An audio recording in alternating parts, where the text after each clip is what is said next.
Hi everyone, this is Deepika. Welcome back. I hope कि आप सभी बहुत अच्छे होंगे। एक बार फिर से स्वागत है चैट पोस्ट पर आप आज आपका।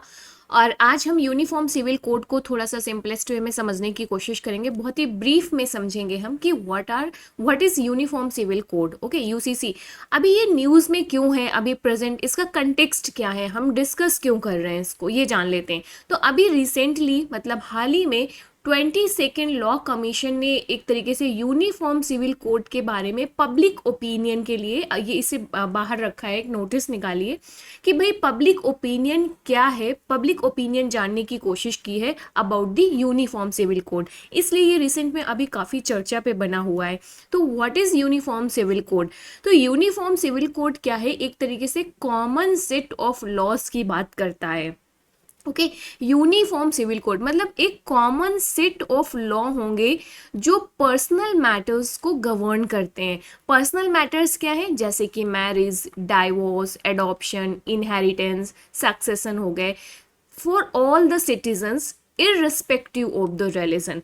जैसे अभी प्रेजेंट कंटेक्स्ट क्या है, हर एक रिलीजन के अपने पर्सनल मैटर्स से रिगार्डिंग पर्सनल लॉज हैं। ओके, तो यूनिफॉर्म सिविल कोड यहाँ पर बात करता है कि भाई वन नेशन वन लॉ। जैसे फॉर एग्जांपल मैरिज, तो मैरिज एक one nation one marriage law. अब ये डिपेंड नहीं करता है कि आप किस रिलीजन से बिलोंग करते हैं, किस कम्युनिटी से बिलोंग करते हैं। पूरे देश में एक तरीके का कॉमन मैरिज लॉ होगा जो सभी सिटीजन्स पर एप्लीकेबल होगा। उसी तरीके से डाइवोर्स को लेकर कॉमन लॉ होगा, पूरे देश में सभी सिटीजन्स पर एक ही लॉ पे लागू होगा इररिस्पेक्टिव ऑफ द रिलीजन। अभी आप देखोगे जैसे फॉर एग्जांपल हिंदू कम्युनिटी के अलग पर्सनल लॉज हैं, मुस्लिम कम्युनिटी के अपने अलग पर्सनल लॉज हैं, उसमें मैरिज लॉज आ जाते हैं, डाइवोर्स, एडॉप्शन, इनहेरिटेंस, ये सारी चीज़ें आ जाती हैं। तो यूनिफॉर्म सिविल कोड क्या बात करता है कि भाई कॉमन सेट ऑफ लॉज होने चाहिए जो पर्सनल मैटर्स को गवर्न करेंगे। एक तरीके से हम वन नेशन वन लॉ की बात कर रहे हैं। जिस तरीके से हमने जीएसटी से वन नेशन वन टैक्स लाया, इसी तरीके से यूनिफॉर्म सिविल कोड के द्वारा वन नेशन वन लॉ की बात की जा रही है। अब इंडियन कॉन्स्टिट्यूशन में कहाँ मेंशन है यूनिफॉर्म सिविल कोड? तो अगर आपको याद हो, directive principle of state policy, जिसे हम डीपीएसपी के नाम से जानते हैं, ओके, वहाँ पर आर्टिकल 14 हमारा कॉन्स्टिट्यूशन बात करता है कि जब भी सिचुएशन बेटर होगी, स्टेट क्या करेगा, जो यूनिफॉर्म सिविल कोड है उसको सिक्योर करने की कोशिश करेगा जो through out the territory of India सभी सिटीजन्स पर लागू होगा।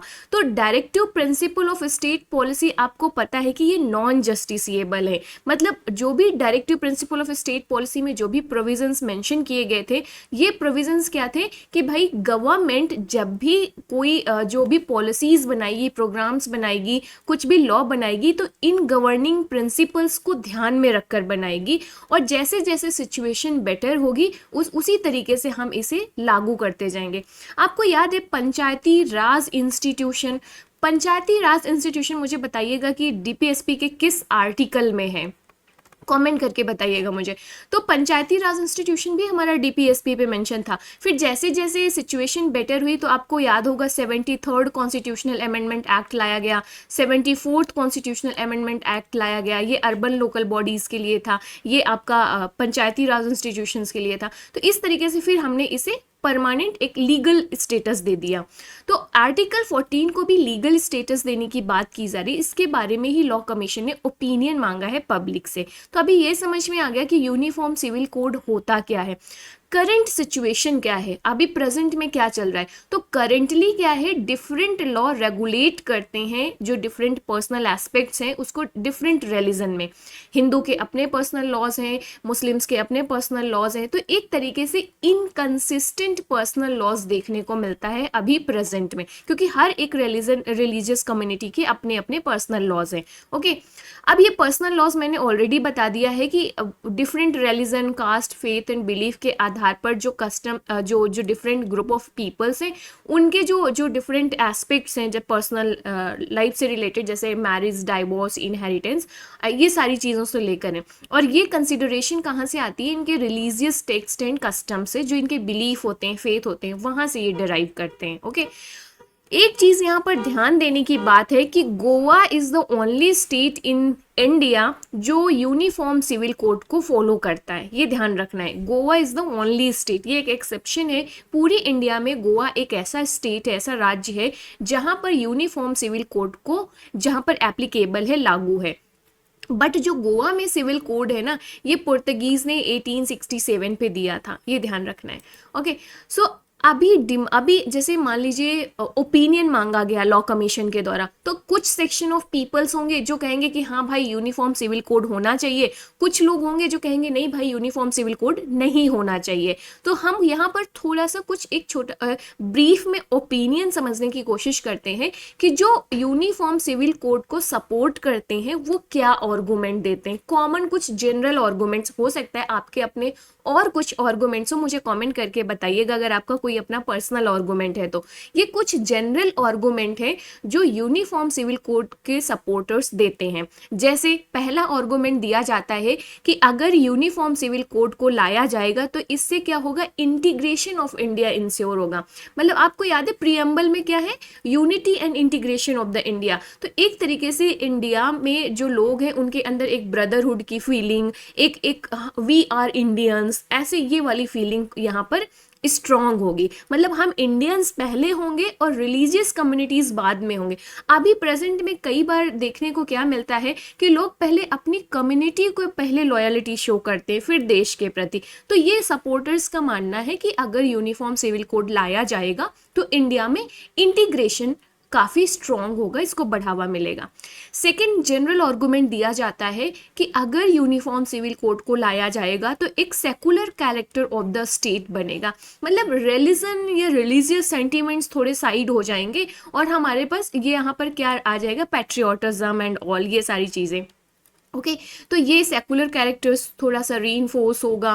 देन थर्ड एक जनरल आर्गूमेंट देखने को मिलता है in the favour of UCC कि भाई जितने भी सिटीजन्स हैं इंडिया में across the country, all the citizens of India, चाहे उनका कुछ भी रिलीजियस एंड कल्चरल बैकग्राउंड्स हो, वो इक्वली ट्रीट किए जाएंगे, उनके पास इक्वल राइट्स होंगे, इक्वल अपॉर्चुनिटीज़ होंगी, चाहे वो डाइवोर्स से रिलेटेड हो, चाहे वो मैरिज से रिलेटेड हो, चाहे वो इनहेरिटेंस से रिलेटेड हो, ये सारी चीज़ें। ओके तो जो यूसीसी है इंश्योर करेगा कि सभी सिटीजन्स इक्वली ट्रीट किए जाएं, उनके पास इक्वल राइट्स हों, इक्वल अपॉर्चुनिटीज़ हों। देन जेंडर इक्वालिटी की कुछ लोग बात करते हैं, कुछ लोग आर्गूमेंट्स देते हैं कि भाई अगर यूसीसी आएगा तो इससे जेंडर इक्वालिटी भी इंश्योर होगी।